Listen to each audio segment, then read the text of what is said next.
Hello, friends. My name is Dorothy, and I'm in my 70s, comfortably nestled in the United States, though my life hasn't always felt so comfortable. After losing my husband to a lengthy illness and watching my children grow into busy adults with their own families, I made a decision that felt right at the time, moving into a nursing home. For years, I'd wrestled with fear of falling while home alone, fear of feeling isolated, fear of burdening my loved ones. So, a facility that promised round-the-clock care, daily companionship, and reliable meals sounded like a perfect solution. But what I've discovered since then has been a mix of relief, regret, and a few hard lessons I wish someone had told me earlier. That's why I'm here, ready to share 5 truths about nursing homes that don't often show up in those glossy brochures. If anything I say strikes a chord with you, comment 2 below, because it's important we recognize we're not alone in these experiences. And if you find my words useful, please like this video and subscribe for more real-life discussions on aging in America. Remember the old saying by Mark Twain? Age is an issue of mind over matter. If you don't mind, it doesn't matter.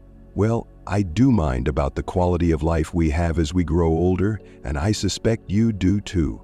So let's take a hard look at the dark side of nursing homes and find out how we can make better informed choices for ourselves or our loved ones. 1. Losing the little freedoms. I moved into the nursing home with high hopes. I'd heard about the convenience of 3 meals a day, the pleasure of having my bed sheets changed by helpful aides, and the comfort of knowing a nurse was always nearby in case of emergencies. Yet from the first week, I noticed a subtle yet powerful shift. I didn't get to decide many of the small, ordinary things anymore. Back in my old home, I could wake up at dawn, brew my tea, and sit on the porch listening to birds sing. In the nursing home, wake-up times were loosely set, but staff often bustled in for morning checkups and medication around a specific hour.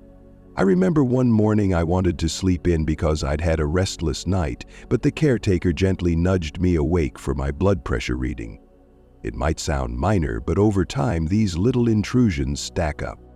If you've ever felt that twinge of losing control over your basic routines, comment 4 to let me know I'm not the only one. There's a saying I used to hear from my neighbor, Mrs. Francis. Freedom is like air. You don't notice it until it's gone. And she was right. I never realized how important those tiny decisions, like when to sip my coffee or how long I could linger in a hot bath, were to my sense of self. The schedule in a nursing home also dictates meal times. I happened to be an early riser, so by the time the kitchen opened, I was already hungry. If I wanted a snack before the official breakfast, I had to rely on staff availability to bring something to my room. Sometimes they were too occupied helping others, and I had to wait. It might seem trivial, but when you've lived independently for over 70 years, waiting for permission to enjoy a simple cup of tea can feel demeaning. Another aspect of losing independence is tied to personal belongings. In my previous home, I kept bookshelves filled with novels, family photos, and random knickknacks from my travels. Here, space is limited, and the staff often suggests you keep only a few essential items to avoid clutter. While that's understandable from a practical standpoint, it can strip away the cozy touches that made life feel truly yours. I'm not saying that all nursing homes are prison-like. Some offer more flexible schedules or private rooms where you can have a mini fridge and personal items. However, you should actively ask about these details before signing a contract. Do they allow you to cook a simple meal if you're able? Can you decorate your room the way you want? How do they handle early risers or night owls? The more specific the questions, the better you'll be able to gauge how much freedom you'll retain. If full-time care feels premature, consider alternatives like in-home care, where a helper might come by daily or weekly to assist with chores or medical needs. Assisted living facilities sometimes strike a middle ground, providing you with enough support while also preserving a bit of autonomy, like flexible meal plans and your own small kitchen. Just remember that your independence doesn't vanish overnight. It's often nibbled away bit by bit. So, if you cherish those little freedoms and want to keep them, do your homework. Attend open houses, talk to current residents without staff hovering, and read online reviews from people who've lived there for a while. Sometimes it's the smallest freedoms that truly define our dignity. 2. Loneliness in a crowded hallway. Before I moved here, I imagined a lively community of folks my age playing cards or bingo, exchanging stories about our youth, and forging new friendships. It's not that these activities don't exist, they do, but the reality of daily life can be far lonelier than I expected. I often compare it to feeling alone at a busy airport. People bustle around, but genuine connections are harder to find. I recall my first week in the nursing home. There was a welcome event, a little ice cream social, where I met a few people, but many were too caught up in their own ailments, medications, or confusion to truly connect. Some residents seemed withdrawn or disinterested in socializing. Others had families who visited often, making them less inclined to befriend new folks. After the initial excitement wore off, I found myself spending more time in my room than I ever thought I would. Holidays can be especially poignant. During my first Christmas here, I envisioned carols in the common room, maybe a cookie baking session, and the usual holiday cheer. While the staff did set up decorations, a large portion of residents left to visit their families, or else had families who came in to whisk them away for festive gatherings. That left just a handful of us, many struggling with sadness or dementia, passing one another in the hallway. Even the staff was reduced over the holiday, intensifying the emptiness. If you've experienced that crowded loneliness where it feels like everyone else has somewhere to go and someone to be with, comment 2. So I know I'm not alone in this.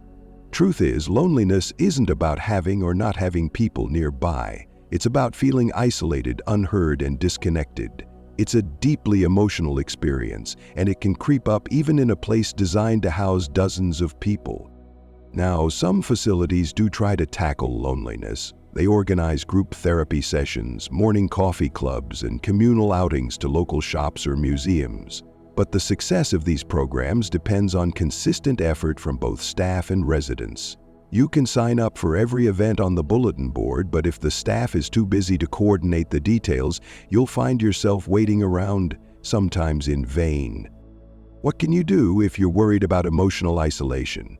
First, ask about the nursing home's programs and resources aimed at social engagement. Are there scheduled activities led by energetic coordinators? Is there a volunteer program where local students or church groups visit? Second, ensure you have some lines of communication open to the outside world. A laptop or tablet can go a long way in helping you keep in touch with distant family or old friends via video calls. And consider encouraging your loved ones to call or visit frequently if they can. Don't underestimate the power of small gestures. I started a puzzle club with 2 other residents. We meet twice a week, chatting as we search for that elusive piece with a splash of sky blue. It's not a grand event, but it's genuine interaction. Something to look forward to in a place where days can blend together. Yes, you may be thinking, isn't the main appeal of a nursing home the company of others? Often that's the hope, but remember that real friendships and connections take time and shared effort.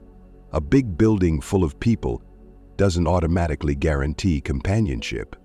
If social bonds matter to you, and they likely do, be proactive in seeing how a prospective facility tackles the very real issue of loneliness. 3. Hidden costs and financial strains. Let's shift gears and talk about money. It's one of those subjects that can set your pulse racing, especially when you're on a fixed retirement income. Nursing homes vary widely in cost, and many of them present you with a neat monthly figure that at first glance seems to cover everything: lodging, meals, basic care, and perhaps some group activities. However, the key word there is basic. When I decided to move in, I believed I'd accounted for all expenses in my budget. I compared the monthly fees, looked at potential add-ons, and calculated what my insurance might cover. Within the first few months, though, unexpected bills started appearing. I needed physical therapy for a knee injury, which wasn't fully covered by the base plan. My medication changed and the new prescription wasn't on the nursing home's in-house pharmacy list, leading to additional charge. Even certain group outings came with a fee for transportation and supervision. If you've ever gasped at a surprise expense and thought, that wasn't in the brochure, comment 6 to let me know we're commiserating together. The reality is that many nursing homes operate like any other business. The baseline fee covers day-to-day living, while extra or specialized services have their own costs. Sometimes it's a matter of specialized diets for conditions like diabetes, sometimes it's advanced wound care or oxygen therapy. Even laundry service can be extra, depending on your contract. Then there are annual fee increases. Many facilities include a clause that allows them to raise rates every year by a certain percentage, citing inflation or operational costs. If you're on a tight budget, these incremental hikes can feel like a stealthy erosion of your financial stability. The first year you adjust. By the third or fourth year, that monthly payment might have ballooned to a level you no longer find comfortable. So how do we protect ourselves? Ask some detailed questions like this before signing. What exactly does the base fee cover? Which medical services or therapies come with surcharges? Do you have a limit on annual fee increases? What happens if my health deteriorates and I need more specialized care? You'll also want to review your finances thoroughly. Talk to a financial advisor if possible, or seek advice from trusted family members.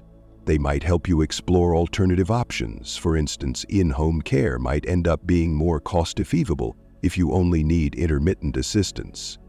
Assisted living communities often have more transparent fee structures, and some states offer subsidized or sliding scale programs for seniors with limited income. The important thing is not to let the nursing home environment bury you in unexpected costs that wreak havoc on your peace of mind. We all know that financial stress can be more detrimental to our well-being than a bad back or a stiff knee. It seeps into every corner of your life, stealing sleep and fueling anxiety. By demanding upfront clarity and budgeting with care, you stand a better chance of avoiding painful surprises. Remember, the biggest heartbreak isn't spending money on care. It's discovering that you're locked into a contract where the costs keep rising beyond what you can reasonably handle. That kind of regret can overshadow the benefits you hope to gain in the first place. So stay vigilant, ask plenty of questions, and trust your instincts when something sounds too vague or too good to be true. 4. Understaffing and the risk of neglect. The next hard truth stings the most for me because it hits at our basic need for safety and empathy. Understaffing. Let me clarify, not every nursing home is teetering on the edge of neglect. Plenty of nurses, aides, and administrative staff are incredibly dedicated, working hard to keep residents cared for. However, when the ratio of staff to residents is out of balance, even well-intentioned employees can only do so much. In my facility, it didn't take long to notice the staff scrambling. One aide might manage a corridor of 10 or more residents, many with complicated needs. You can imagine how that impacts response times. If my roommate needed help with the restroom at 2 a.m., sometimes she'd press the call button and wait 15 or 20 minutes for assistance. In that moment, a frail person might decide to try getting up alone, risking a fall. I recall one evening hearing a distant shout for help, only to realize it took a while for an aide to arrive because she was stretched thin. If that kind of scenario makes you uneasy, comment 4 to let me know we share that concern. Neglect can manifest in small but significant ways. A resident not being turned regularly when bedbound, meals arriving cold because no one was available to deliver them on time, or medication schedules slipping by an hour or more. Sometimes staff simply don't have time for the personal connection that can make all the difference. A reassuring word, a gentle joke, or a few extra minutes to chat. Why does understaffing happen? It could be budget constraints, a lack of qualified personnel in the area, or high turnover because the job is exhausting and underpaid. This isn't necessarily about malicious intent on the facility's part, but the end result, residents receiving subpar care, can be the same. The bottom line is, you might not get the attentive, individualized care you were expecting. How can we combat this? First, do your research. Many U.S. states publish inspection reports online detailing any violations or complaints against a nursing home. You can also look up the staff-to-resident ratio.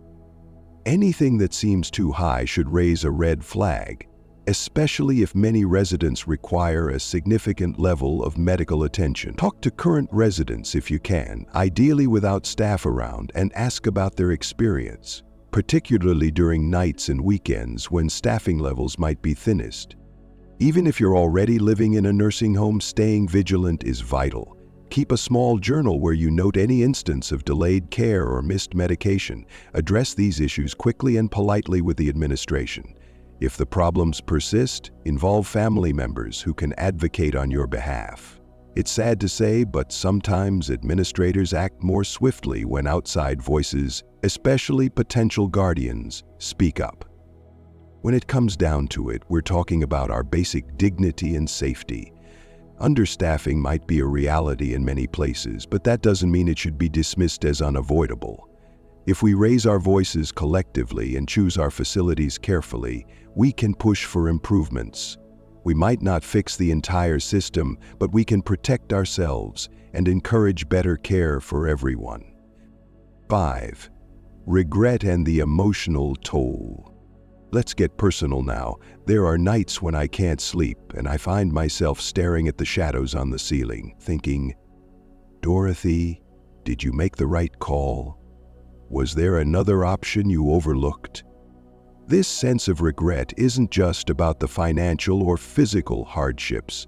It's also deeply emotional, tied to the life I left behind. I still picture my old living room with the worn-out couch my kids used to sprawl on while watching TV, and the kitchen table where we played endless card games. I remember the rose garden in the backyard I planted with my husband, and the coziness of pulling a pie out of the oven whenever family dropped by. Giving that up felt like giving up a piece of my identity. Yet, at the time, moving felt necessary because of my health and safety concerns. If you've ever felt the sting of second-guessing a major life choice, comment 6 so we can share that moment of vulnerability together. For many people, regret comes from feeling they rushed into a nursing home without exploring all the possibilities first. Maybe they didn't realize in-home care was an option. Maybe a friend would have been willing to share living expenses. Or perhaps a smaller retirement community less institutionalized than a full-fledged nursing home could have worked. Another emotional factor is the perception of being a burden on loved ones. A lot of us choose a nursing home because we don't want our children to rearrange their busy schedules to care for us. But in hindsight, some families would prefer we share a home or find a different arrangement, especially if it means we stay more integrated in their daily lives. That's not always feasible, of course, but it's worth discussing before signing on any dotted lines. Once you're in a nursing home, reversing the decision can be financially and logistically tricky. You might have sold your home or given up your lease. Your finances could be tied to monthly nursing home fees, making it complicated to set up new living arrangements. And on top of that, you're probably exhausted, physically from health challenges, emotionally from the upheaval. So you stay, wondering what could have been if you'd made a different call. Nevertheless, it's not all doom and gloom. Even if you're in a nursing home, you can take steps to minimize regret. Personalize your space with mementos and photos. Start a club or activity, as I did with my puzzle circle. Encourage regular visits from friends or neighbors, and ask the staff if you can still attend church services or community events off-site. Regret might linger, but it doesn't have to govern every moment of your new life. The lesson here is that regret often springs from lack of information and lack of emotional readiness. That's why I can't emphasize enough. Talk to people who've been through this. Weigh all the alternatives and involve your family in the decision if you trust their judgment. It's better to invest the energy now before you move than to spend countless nights in the future wondering if you made the right call. We've traversed 5 challenging realities: the loss of small freedoms, the sting of loneliness in a crowd, the financial pitfalls lurking in contracts, the dangers of understaffing, and the emotional weight of regret. If you're still watching, I hope you'll give this video a like and subscribe to hear more real-life insights from someone who's been there. Most importantly, I hope you'll drop those some comments to share which points resonate with you. Every comment is a reminder that we, as seniors, share common struggles and can learn from one another. Here's the key lesson I want to leave you with. Nursing homes aren't automatically bad. Some are quite good, offering a well-structured environment where attentive staff, varied activities, and meaningful friendships can flourish. But you need to approach this decision with eyes wide open. When it comes to your living situation, you still have a voice. No matter how many birthdays you've celebrated, you can and should ask questions, demand clarity, and push for the best possible situation for yourself or your loved one. As an alternative, weigh the merits of assisted living, home care, senior co-housing, or simply moving in with a family member. Each option has trade-offs, but the key is making a choice that aligns with your values, your finances, and your emotional well-being. Don't let fear or external pressure rush you into a quick decision. It's your life, and you deserve dignity, autonomy, and peace of mind in these later years. In the end, our golden years should be about savoring the time we have left, whether that's watching the sun rise with a hot cup of tea or sharing a quiet laugh with a grandchild. There's a quote I love from the poet Maya Angelou: "My mission in life is not merely to survive, but to thrive." That mission doesn't expire just because we have a few more wrinkles or rely on a walker. We can still thrive, but it starts with knowing where we stand, what we need, and how to find it. If nothing else, let's remember, we have choices, and those choices matter. Even if you choose a nursing home, do so with full awareness of its potential downsides. Stay vigilant and proactive, ready to seek improvements if things aren't as promised. Keep your connections to family and community alive. Hold on to the hobbies you love, and never stop asking if there might be a better way to live. Thank you for joining me in this candid look at the darker sides of nursing homes. If you found any of these truths illuminating, go ahead and comment 2, 4, or 6 right now. Don't forget to like, subscribe, and share this video if you know someone facing the same decisions. My hope is that by shining a light on these less spoken realities, we can all move forward with greater clarity, confidence, and care for ourselves and those we hold dear.